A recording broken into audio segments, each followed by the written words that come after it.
कहाँ तुम चले गए। नमस्कार, आप देख रहे न्यूज 18। मैं हूं आपके साथ मेनका चौधरी और इस खास पेशकश में आज हम उन लोगों को याद कर रहे हैं जो अब हमारे बीच नहीं। साल 2020 किसी बुरे सपने से कम नहीं रहा। कोरोना में जहां पूरी दुनिया अपने एक घर के अंदर ही सिमट कर रह गई थी, काम धंधे सब बंद हो गए थे, तो सियासत से सिनेमा जगत तक कई दिग्गजों ने कोरोना काल में दुनिया को अलविदा कह दिया। कुछ कोरोना संक्रमण के शिकार हुए तो कुछ खराब सेहत की वजह से अपनों का साथ छोड़ चले गए।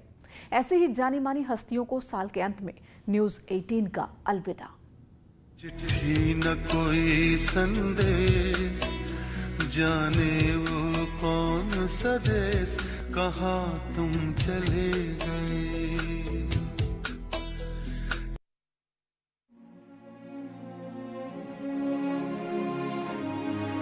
टोटल 3 बार इश्क किया और तीनों बार ऐसा इश्क मतलब जानलेवा इश्क, मतलब घनघोर। अभिनय और संवाद अदायगी उन्हें दूसरे कलाकारों से अलग बनाती थी। सरल लहजे में बात को दिल तक उतार ले जाने वाले उनके जैसे अभिनेता बिरले ही होते हैं। इरफान, जिन्होंने बॉलीवुड में लंबे संघर्ष के बाद अपना एक नया मुकाम बनाया, बॉलीवुड में खान तिकड़ी के बीच में अपनी एक अलग पहचान बनाई। रोमांटिक रोल से लेकर बीहड़ का डाकू बनने की उनकी गजब की काबिलियत उन्हें दूसरे कलाकारों से जुदा बनाती है। करीब करीब सिंगल में मस्त मौला योगी का किरदार हो या फिर पीकू में ट्रैवल एजेंट की भूमिका, उनकी डायलॉग डिलीवरी ऐसी कि हर कोई उनका फैन हो जाए। ऐसा फनकार कोरोना काल में दुनिया से चुपचाप रुखसत हो गया। 29 अप्रैल को 53 साल की उम्र में इरफान खान का निधन हो गया। उनकी मौत से 4 दिन पहले ही उनकी मां सईद बेगम का जयपुर में निधन हुआ था। इरफान खान पिछले 2 साल से कैंसर जैसी गंभीर बीमारी से जूझ रहे थे। उनकी आखिरी फिल्म अंग्रेजी मीडियम थी, जो उनकी सुपरहिट फिल्म हिंदी मीडियम का सेकंड पार्ट थी।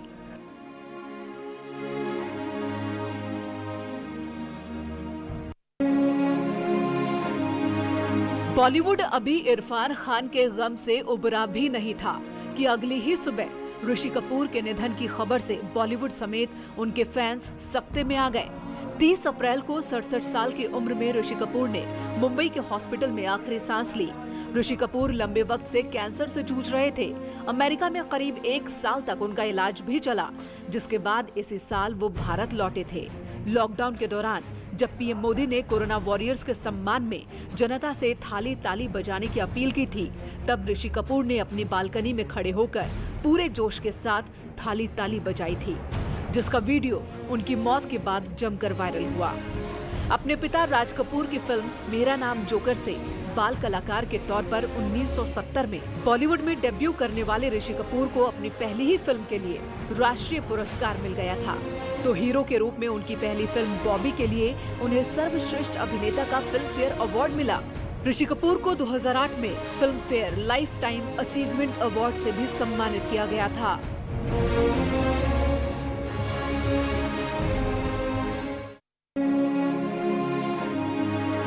टीवी से सिल्वर स्क्रीन पर छा जाने वाले सुशांत राजपूत का अचानक दुनिया से चले जाना उनके फैंस ही नहीं, बॉलीवुड के लिए भी किसी बड़े सदमे से कम नहीं रहा। सुशांत सिंह राजपूत मुंबई में 14 जून 2020 को अपने घर में फांसी के फंदे पर लटके मिले। उनके नौकर ने उन्हें पंखे से लटकते देखा तो पुलिस को इसकी सूचना दी थी। हालांकि उनकी मौत अभी भी मिस्ट्री है, जिसकी सीबीआई जांच चल रही है। सुशांत सिंह राजपूत ने अपने करियर की शुरुआत बैकअप डांसर के तौर पर की थी, लेकिन टीवी पर उनका काम उन्हें रुपहले पर्दे पर लाने में मददगार साबित हुआ। सुशांत ने फिल्म काई पो चे से अपने फिल्मी करियर की शुरुआत की। इसके बाद शुद्ध देसी रोमांस, MS धोनी, पीके, केदारनाथ, छिछोरे जैसी फिल्मों में बेहतरीन अभिनय किया। सुशांत की आखिरी फिल्म दिल बेचारा रही, जिसमें उनके साथ नजर आई संजना सांघी। ये फिल्म 24 जुलाई 2020 को डिजिटल प्लेटफॉर्म पर रिलीज हुई।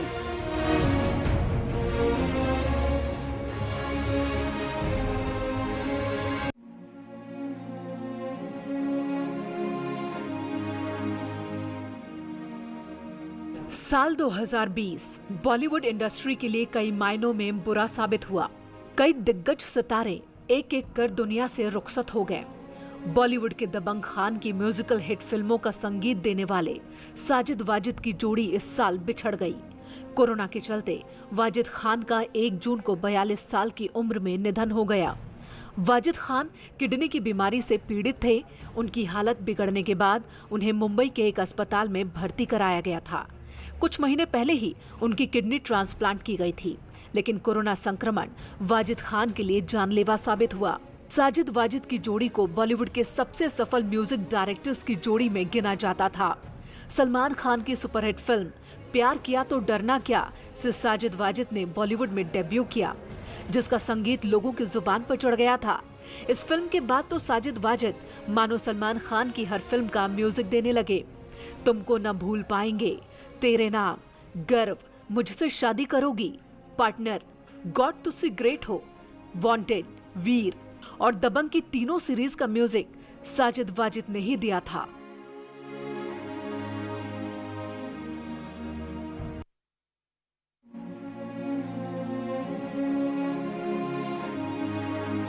कोशिश जान तोड़ कोशिश करी, मगर मैं भागने दूं तब ना। सूरमा भोपाली का अमर किरदार भला कौन भूल सकता है। भले ही शोले फिल्म में जगदीप का रोल महज कुछ मिनट का रहा हो, लेकिन उनका हर एक डायलॉग लोगों की जुबान पर चढ़ गया। सैयद इश्तियाक अहमद जाफरी यानी जगदीप भी 2020 में दुनिया को अलविदा कह गए।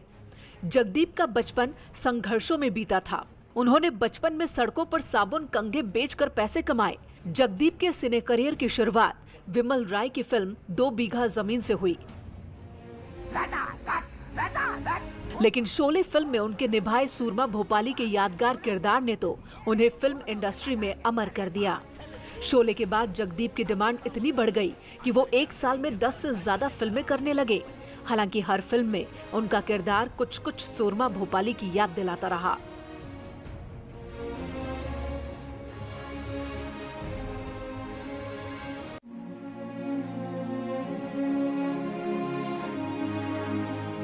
तुमसे मिलने की तमन्ना है, प्यार का इरादा है और एक वादा है जानम। रुपहले पर्दे पर सलमान खान की आवाज माने जाने वाले मशहूर गायक एसपी बाला सुब्रमण्यम भी कोरोना काल में दुनिया को अलविदा कह गए। तेलुगु इंडस्ट्री से बॉलीवुड में अपनी पहचान बनाने वाले एसपी बाला सुब्रमण्यम 25 सितंबर को 74 साल की उम्र में दुनिया से रुखसत हो गए। निधन से 1.5 महीने पहले वो कोरोना संक्रमित भी हुए थे। सलमान खान की मैंने प्यार किया, साजन, हम आपके हैं कौन जैसी तमाम सुपरहिट फिल्मों में एसपी बाला सुब्रमण्यम की आवाज ने लोगों को अपना दीवाना बनाया था। जब सलमान खान फिल्मों में नए आए थे तो कई सालों तक एसपी बाला सुब्रमण्यम को ही उनकी आवाज समझा जाता था। 1981 में आई हिंदी फिल्म एक दूजे के लिए में उन्होंने पहली बार बॉलीवुड के लिए गाना गाया था। कमल हसन, रजनीकांत, एमजीआर से लेकर सलमान खान और शाहरुख खान तक भारत के लगभग हर सुपरस्टार के लिए एसपी बाला सुब्रमण्यम ने गाना गाया। करीब 40,000 गानों का Guinness book of world record भी उनके नाम है।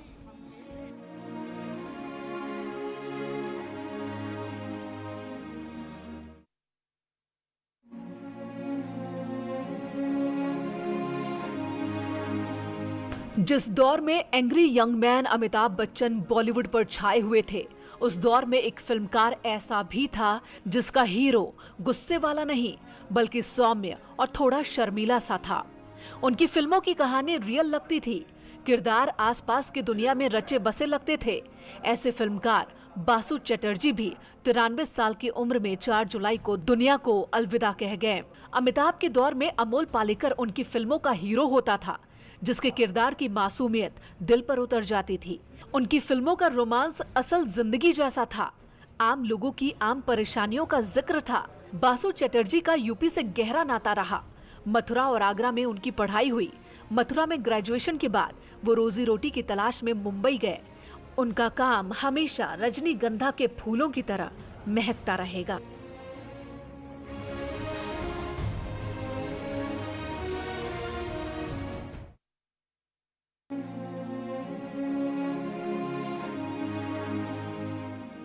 दियों की हवा में उछालते रहना।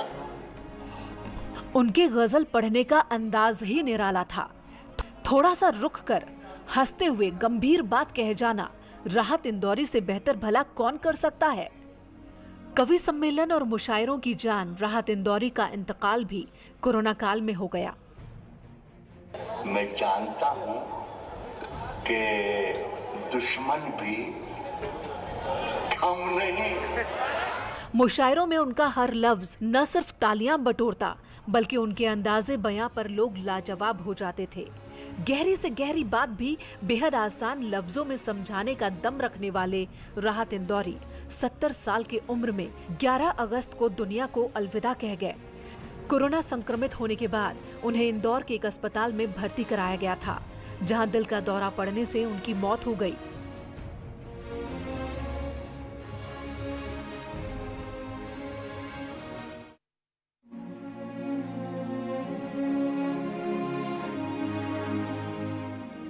बॉलीवुड में डांस को नई पहचान दिलाने में उनका अहम योगदान रहा। श्रीदेवी हो या फिर माधुरी, उनको बॉलीवुड में स्थापित करने में जिस डांस का अहम रोल रहा, उसको कोरियोग्राफ करने वाली सरोज खान भी कोरोना के दौर में दुनिया से रुखसत हो गईं। 3 जुलाई को 72 साल की उम्र में दिल का दौरा पड़ने से सरोज खान का निधन हो गया। फिल्म नगीना का मैं तेरी दुश्मन गीत हो या फिर तेजाब का 1 2 3, मिस्टर इंडिया का हवा हवाई हो या फिर चालबाज का न जाने कहां से आई है, बेटा फिल्म का धक धक सॉन्ग, थानेदार फिल्म का तम्मा तम्मा लोगे, एक के बाद एक कई हिट डांस सॉन्ग से बॉलीवुड में सरोज खान की डिमांड बढ़ गई। 90 के दशक में सरोज खान बॉलीवुड की सबसे महंगी और बिजी कोरियोग्राफर थी। सरोज खान को 3 राष्ट्रीय पुरस्कार और 8 सर्वश्रेष्ठ फिल्म फेयर पुरस्कार भी मिल चुके हैं।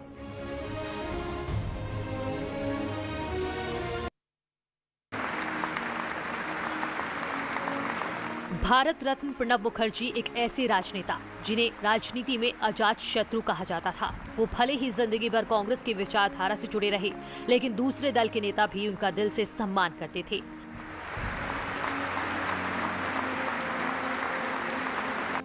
क्लर्क से देश के सर्वोच्च पद राष्ट्रपति तक का उनका सफर शानदार रहा। इस साल 31 अगस्त को 84 साल की उम्र में प्रणब मुखर्जी का देहांत हो गया। वो कोरोना संक्रमित थे, जिसके चलते कोविड प्रोटोकॉल के तहत उनका अंतिम संस्कार हुआ। उन्होंने 1969 से राजनीति में कदम रखा और पहली बार राज्यसभा के लिए चुने गए। प्रणब दा 5 बार राज्यसभा के सदस्य चुने गए। 1973 में प्रणब मुखर्जी पहली बार केंद्रीय मंत्री बने। उसके बाद लगातार इंदिरा गांधी और फिर राजीव गांधी की सरकार में मंत्री रहे। राजनीति में प्रणब मुखर्जी करीब 5 दशक तक रहे। 25 जुलाई 2012 से 2017 तक प्रणब मुखर्जी ने राष्ट्रपति का पद सुशोभित किया। राष्ट्रपति के रूप में भी उन्होंने एक अमिट छाप छोड़ी।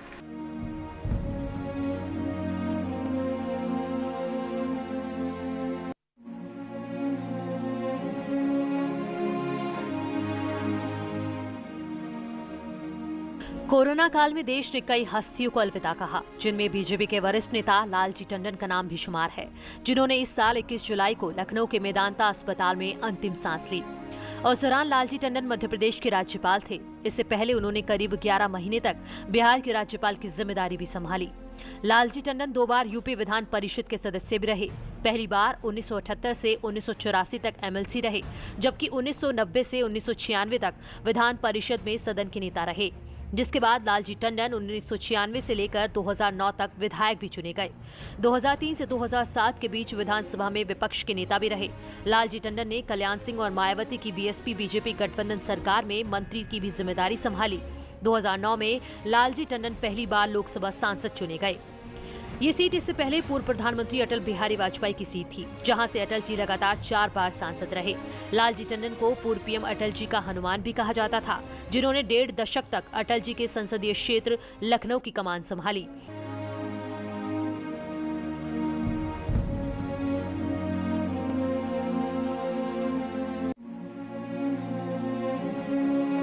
सरकार चाहे जिस भी दल की हो, लेकिन उसमें एक चेहरा हमेशा कॉमन रहा। वो थे सियासी मौसम वैज्ञानिक कहे जाने वाले रामविलास पासवान, जिन्होंने 2020 में दुनिया को अलविदा कह दिया।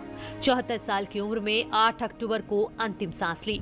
रामविलास पासवान में सियासी मिजाज भांपने की गजब की काबिलियत थी, जिसके चलते वो सभी गठबंधन सरकार में सहयोगी बने रहे। रामविलास पासवान अपने राजनीतिक जीवन में लगभग हर मंत्रिमंडल में रहे। उनके नाम 6 प्रधानमंत्रियों के साथ काम करने का अनूठा रिकॉर्ड भी है। 1996 में त्रिशंकु सरकार से लेकर मौजूदा मोदी सरकार तक वो लगातार कैबिनेट में शामिल रहे। 2019 में उन्होंने लोकसभा का चुनाव नहीं लड़ा, लेकिन मोदी सरकार के दूसरे कार्यकाल में भी कैबिनेट मंत्री का पद हासिल किया। रामविलास पासवान पहले जनता दल का हिस्सा थे, फिर वो नीतीश कुमार के साथ जेडीयू में आए, लेकिन साल 2000 में रामविलास पासवान ने लोक जनशक्ति पार्टी का गठन किया।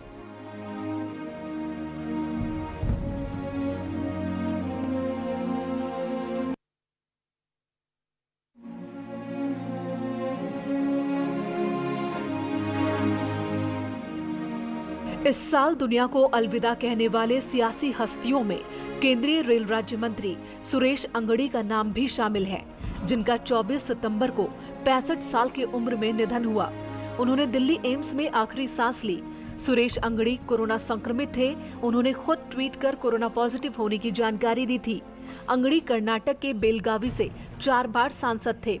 उनकी पहचान एक ऐसे मंत्री के रूप में थी जो समस्या का हल जमीनी तरीके से निकालने में माहिर थे। कर्नाटक में रेल सेवाओं को बेहतर बनाने का काफी हद तक श्रेय सुरेश अंगड़ी को जाता है। शायद यही वजह थी कि उन्हें मौजूदा मुख्यमंत्री बीएस येदियुरप्पा का उत्तराधिकारी भी माना जाने लगा था।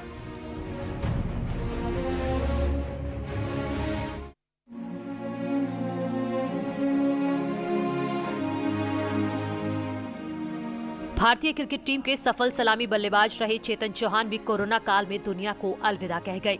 कोरोना संक्रमण के चलते चेतन चौहान का निधन हुआ। उन्होंने गुरुग्राम के मेदांता अस्पताल में 16 अगस्त को 73 साल की उम्र में आखिरी सांस ली। क्रिकेट से संन्यास लेकर वे राजनीति में सक्रिय भूमिका निभा रहे थे। 1991 और 1998 में चेतन चौहान अमरोहा से लोकसभा सांसद चुने गए थे। 2017 में चेतन चौहान अमरोहा जिले के नौगावा सादात सीट से विधायक बने और योगी सरकार में सैनिक कल्याण, होमगार्ड, पीआरडी, नागरिक सुरक्षा विभाग के मंत्री की जिम्मेदारी निभा रहे थे। 70 के दशक में चेतन चौहान और सुनील गावस्कर की सलामी जोड़ी काफी सफल रही। दोनों ने 10 बार शतकीय साझेदारी की। चेतन चौहान ने भारत की ओर से 1969 से 1978 के बीच 40 टेस्ट में 2084 रन बनाए। इस दौरान उनका औसत 31.57 जबकि सर्वश्रेष्ठ स्कोर 97 रहा। उन्होंने 7 एक दिवसीय मैचों में 153 रन भी बनाए।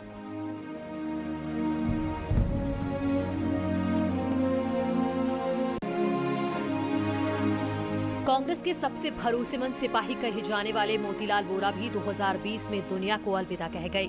93 साल की उम्र में 21 दिसंबर को उनका निधन हुआ।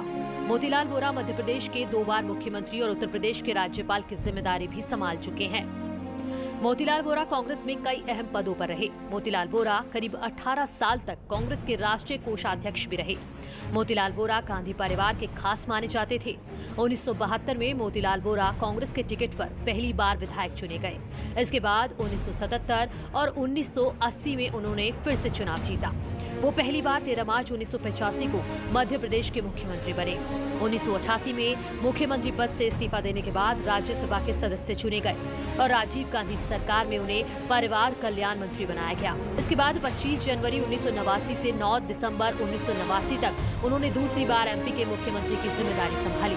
1993 में उन्हें उत्तर प्रदेश का राज्यपाल बनाया गया था, जिसके बाद 1998 में वो फिर सक्रिय राजनीति में आए और लोकसभा का चुनाव जीते।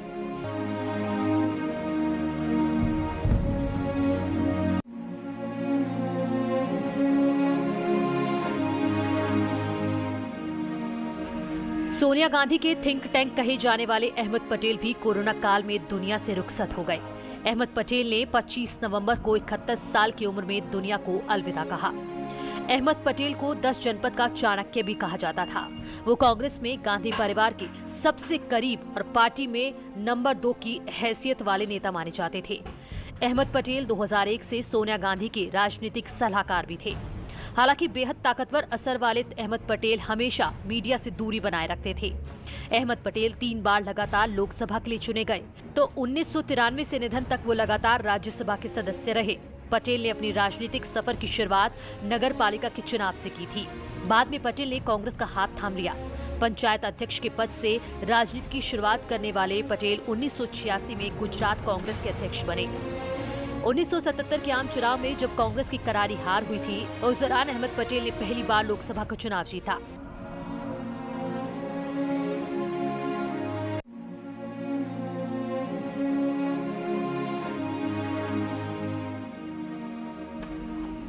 केशुभाई पटेल, जिन्होंने जनसंघ और बीजेपी को मजबूत बनाने के लिए गुजरात में लंबी यात्राएं की। जनसंघ के जमाने से वो एक निष्ठावान कार्यकर्ता के रूप में जुड़े रहे। हालांकि उम्र के आखिरी पड़ाव तक आते आते उन्होंने बीजेपी से बगावत भी की और गुजरात परिवर्तन पार्टी भी बनाई, लेकिन बाद में अपनी पार्टी का बीजेपी में विलय कर दिया। गुजरात के 2 बार मुख्यमंत्री रहे केशुभाई पटेल ने भी 2020 में दुनिया को अलविदा कह दिया। 29 अक्टूबर को 92 साल की उम्र में हार्ट अटैक के चलते उनका निधन हुआ। केशुभाई पटेल कोरोना संक्रमित भी हुए थे। हालांकि इलाज के बाद वो स्वस्थ होकर घर लौट आए थे। 14 मार्च 1995 को केशुभाई पहली बार गुजरात के मुख्यमंत्री बने, लेकिन 7 महीने बाद ही उन्होंने इस्तीफा दे दिया। 1998 को बीजेपी फिर सत्ता में आई, जिसके बाद 4 मार्च 1998 को केशुभाई दूसरी बार मुख्यमंत्री बने। 2 अक्टूबर 2001 को पटेल ने अपने खराब स्वास्थ्य के चलते सीएम पद से इस्तीफा दे दिया, जिसके बाद नरेंद्र मोदी को गुजरात का सीएम बनाया गया।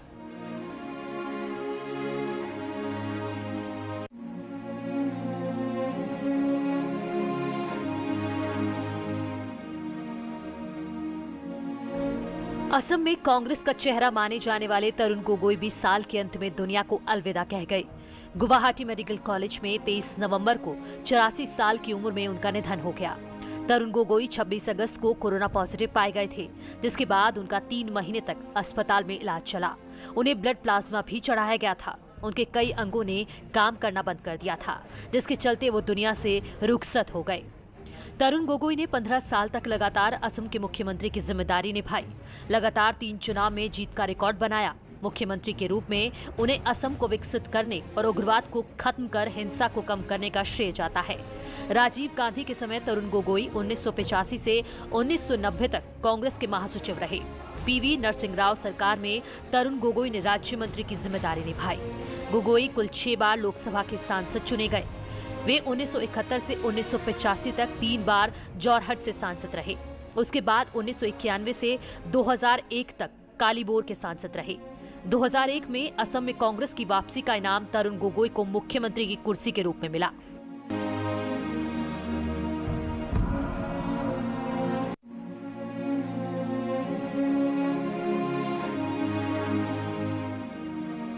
राजनीति में फिल्म और बिजनेस का कॉकटेल करने वाले अमर सिंह को मुलायम सिंह का संकट मोचक कहा जाता था। कई बार ऐसे मौके आए जब समाजवादी पार्टी को उन्होंने अपने राजनीतिक समझदारी से परेशानी से उभारा, लेकिन कोरोना काल में अमर सिंह भी दुनिया को अलविदा कह गए। 1 अगस्त को 64 साल की उम्र में उन्होंने सिंगापुर में आखिरी सांस ली। वो लंबे समय से किडनी की बीमारी से जूझ रहे थे। सिंगापुर में ही उनका इलाज चल रहा था। कहा जाता है कि साल 1996 में फ्लाइट के दौरान अमर सिंह की तत्कालीन रक्षा मंत्री मुलायम सिंह से मुलाकात हुई, जिसके बाद वो समाजवादी पार्टी में शामिल हुए और उन्हें पार्टी का महासचिव बनाया गया। एसपी से अमर सिंह राज्यसभा के सांसद भी चुने गए। अमर सिंह को एसपी में उपजे पारिवारिक विवाद के बाद पार्टी से निकाल दिया गया था। अमर सिंह ने राष्ट्रीय लोकमंच नाम